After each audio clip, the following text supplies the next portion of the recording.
9 and verse 10. And he said, Go, Daniel, for the words are hidden and sealed to the time of the end. Many shall be cleansed and made white and refined. Now this is key. But the wrong shall do wrong, and none of the wrong shall understand, but those who have insight shall understand.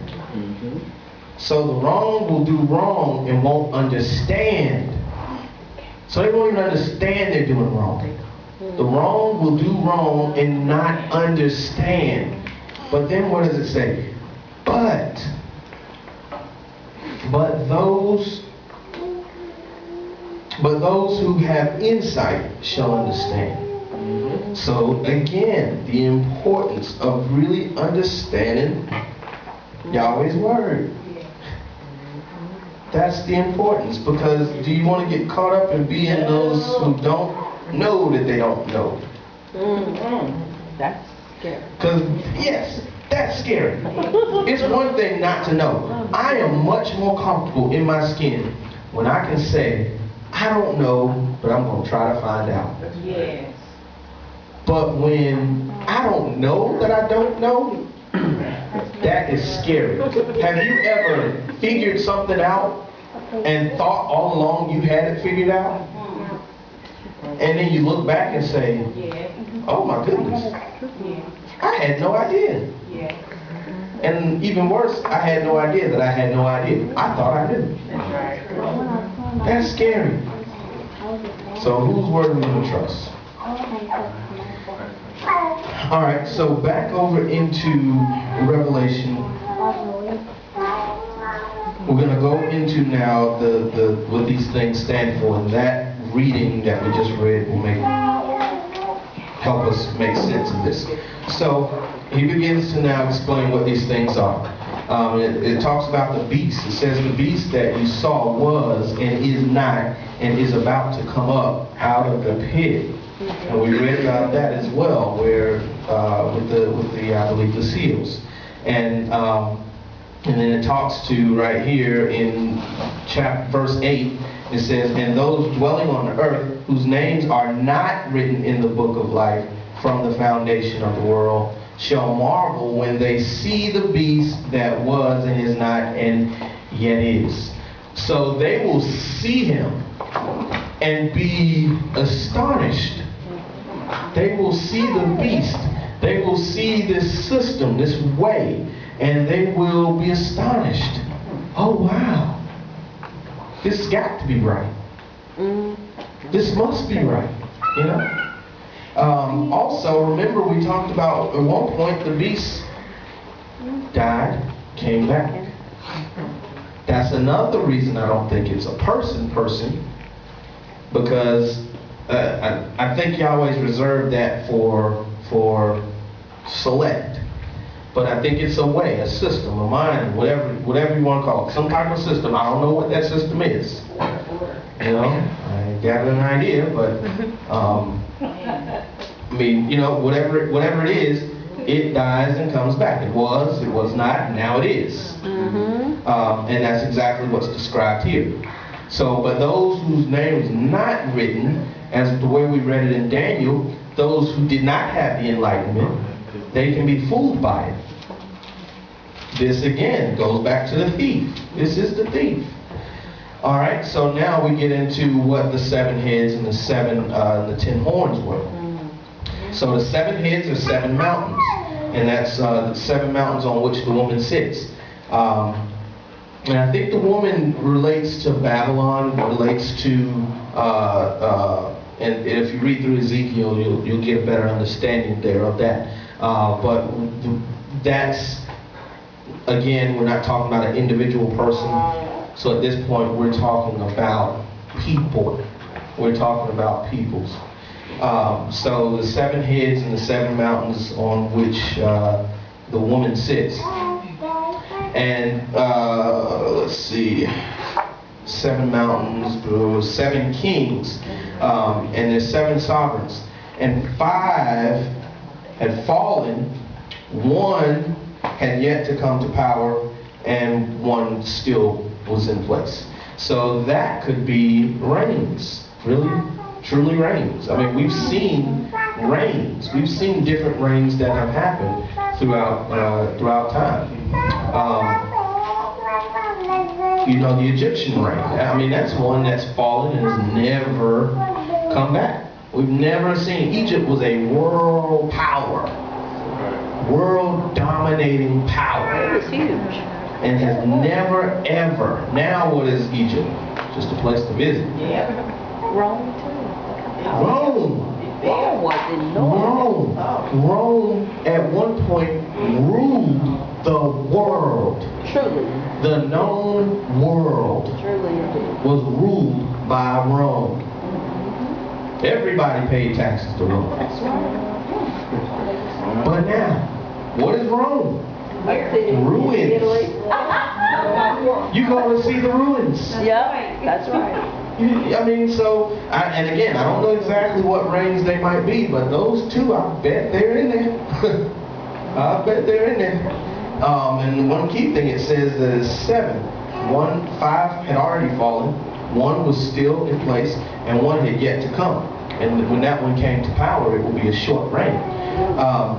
And it talks back to the beast. And it says that the beast is the 8. Now, now think about this. I'm just going to put this out there. Okay. Now think about this. What exists now that's a reign, but not really a reign? What's a kingdom, but not really a kingdom? The Vatican. The Vatican. That's right. It has been back to Yeah, I mean, it's not a country. It's not a country. It is consulted. In world decisions, it is consulted. Yeah. So, I mean, you think about that. It's a reign, but not a reign. Watch 60 Minutes tomorrow. It's supposed to be a special. Something about the Vatican. Should be interesting. Probably tied into Easter. So, and think, I mean, think about all the rulings. Think about, we don't even understand the amount of power that exists in that little place. And the number of decisions that are made in that little place.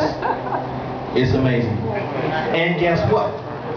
It's political, and it's inside the church, and it's outside. And it's big time in it. And that's one of the things.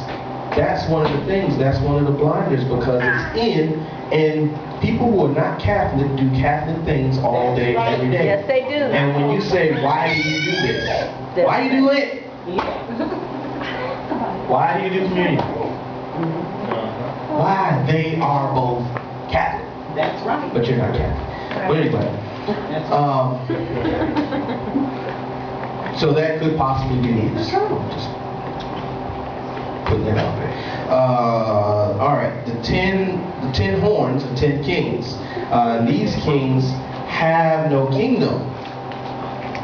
Well, they haven't received a kingdom, but what they have been given is authority. They've been put in place. So one key thing here is it says that they were put in place by the beast. And they were put in place by whatever system that, you know, if this is a system that elects or puts people in orders, then now these 10 heads have no kingdom, but they've been given power and authority. Here's the key. They were also given power and authority by Yahweh. It says that they were given power and authority to destroy the whore, the woman.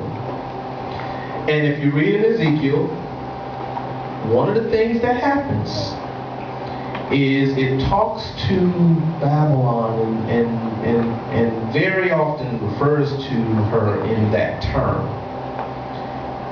And it talks to her being conquered and torn down and being demolished.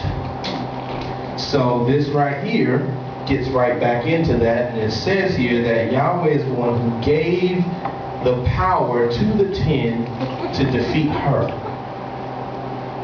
To first defeat her. And then give their power and authority to the beast. So in other words, anytime and I say this a lot, but it's true, if I can control something, I can control what it impacts. So it says here they gave the power and authority, they were all of one mind. But their power and authority they gave to the beast. So now the beast, in essence, is in control. Whoever and whatever this beast is actually running things. But the beast has set up these 10 figureheads. How often do we see that happen? I'll put somebody in authority, but I'm really running the show. Right. You know, I mean, I'm running the show. You know, you can have the title. Who cares? I make the decisions. And that's what's happening here. Here's the key. That power and authority that was given, and after the defeat of the whore, the next thing that happens is it says that they fought with the Lamb. And it says that those with the Lamb were called, chosen, and trustworthy. And they conquered with the Lamb. And they conquered with Yahweh. And they conquered Israel. Israel. That's exactly what Israel means. That's exactly what Israel means. To reign with, to rule with, to conquer with El. Right. So this is exactly where Israel comes back in. This is where it happens. Now, it begins to break down for us in 15, what we brought up way back when we first started reading in Revelation. 15, we'll read verse 15. And he said to me, the waters which you saw where the whore sits are peoples and crowds and nations and tongues. So again, the waters are peoples.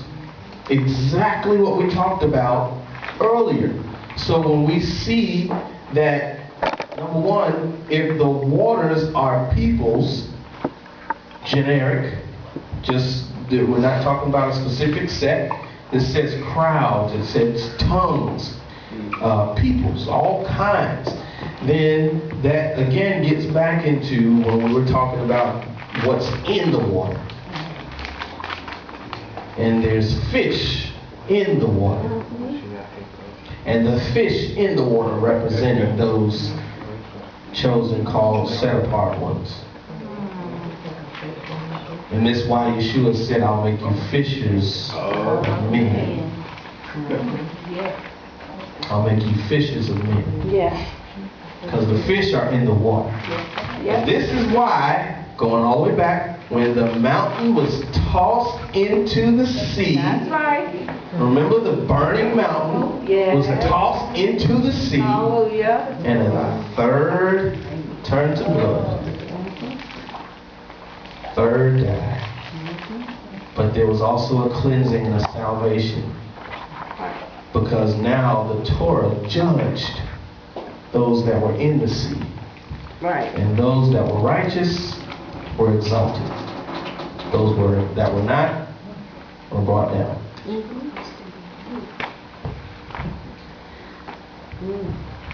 So that gets us to the end of 17. I know I had at least 2 hands answer this first.